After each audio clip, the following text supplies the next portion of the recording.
Hi friends, welcome to my channel.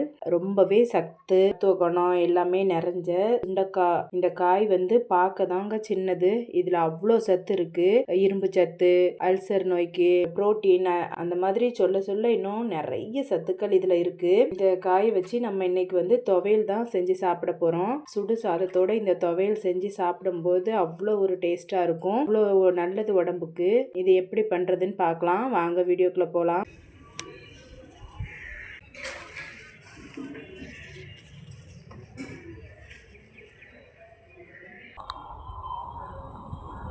நான் இன்றைக்கி எங்கள் தோட்டத்திலே பின்னாடி ஒரு செடி நிற்கி, அதில் வந்து சுண்டக்காய் நல்லா காய்ஞ்சிருந்தது. அதைத்தான் பறிச்சிருக்கேன். இந்த மாதிரி அந்த காம்பெல்லாம் எடுத்து தனியாக எடுத்து வச்சுக்கோங்க, எல்லா காயையும்.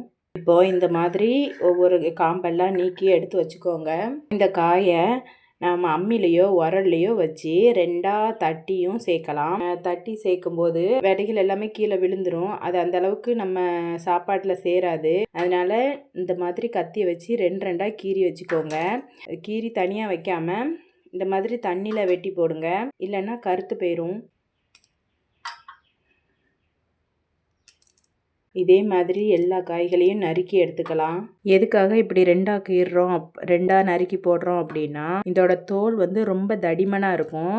அதனால் அதை வதக்கும் போது வேகிறதுக்கு வந்து ரொம்ப கஷ்டமாக இருக்கும். நம்ம இப்படி நறுக்கி போடுறதுனால குயிக்காக வதங்கிரும். அதனால தான் நம்ம வந்து ரெண்டாக நறுக்கி போடுறோம். இப்போ எல்லா காய்களையும் நல்லா நறுக்கியாச்சு. ஒரு பாத்திரத்தில் 3 ஸ்பூன் அளவுக்கு நல்லெண்ணெய் சேர்த்துக்கோங்க. நல்லெண்ணெய் தான் சேர்க்கணும். அப்போ தான் அந்த சுண்டைக்காயில் உள்ள கசப்பு தன்மைலாம் இருக்காது. சுண்டைக்காய் வத்தல் வந்து ரொம்ப கசக்கும். அந்த அளவுக்கு பச்சை சுண்டைக்காய் வந்து கசக்காது. அதனால் பயப்படாமல் வாங்கி சாப்பிடுங்க. இப்போ இதில் நம்ம வாஷ் பண்ணி வச்சுருக்கிற சுண்டைக்காய் சேர்த்துக்கலாம்.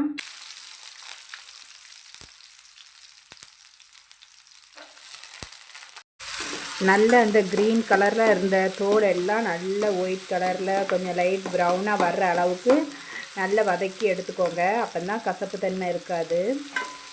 இப்போ பாருங்கள், நல்ல எந்த அளவுக்கு கலர் சேஞ்ச் ஆகி வதங்கி வந்திருக்குன்னு. இப்போது இந்த சுண்டைக்காவை மட்டும் தனியாக எடுத்துக்கலாம்.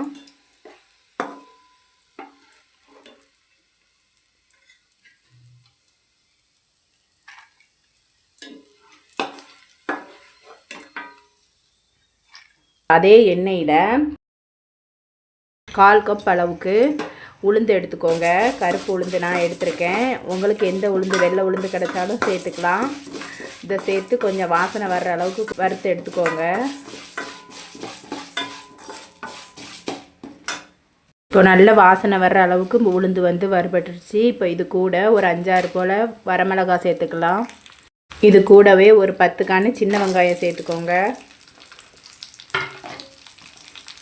சேர்த்து கொஞ்சம் நல்லா வதக்கி எடுத்துக்கோங்க.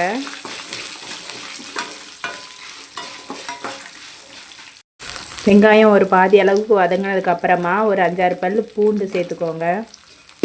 இப்போ இது கூடவே ஒரு 2 ஸ்பூன் அளவுக்கு துருவின தேங்காய் சேர்த்துக்கலாம். அவ்வளவுதான். தேங்காய் வந்து இந்த அளவுக்கு நல்லா வறுபட்டினதுக்கப்புறமா நம்ம இறக்கிக்கலாம். இறக்கி ஆற வச்சுக்கலாம். அவ்வளோதான், நம்ம வதக்க வேண்டியதெல்லாம் வதக்கி எடுத்தாச்சு. இப்போ வந்து இதை அரைச்சிக்கலாம். இதெல்லாம் ஆறுனதுக்கப்புறமா மிக்சி ஜாரில் சேர்த்து அரைச்சிக்கோங்க. எல்லாத்தையும் மொத்தமாக சேர்த்து அரைக்காதீங்க. ஃபஸ்ட்டு வந்து இந்த தேங்காய் உளுந்தெல்லாம் வச்சுருக்கோம்ல, இதை போட்டு நல்லா கொரப்பாக அரைச்சி எடுத்துக்கோங்க. அரைச்சி எடுத்துட்டு லாஸ்ட்டாக இந்த சுண்டைக்காயை சேர்த்து ஒரு பல்ஸ் மோடு மட்டும் விட்டு எடுத்துக்கோங்க. நான் வந்து இன்றைக்கி அம்மியில் தான் அரைக்க போகிறேன்.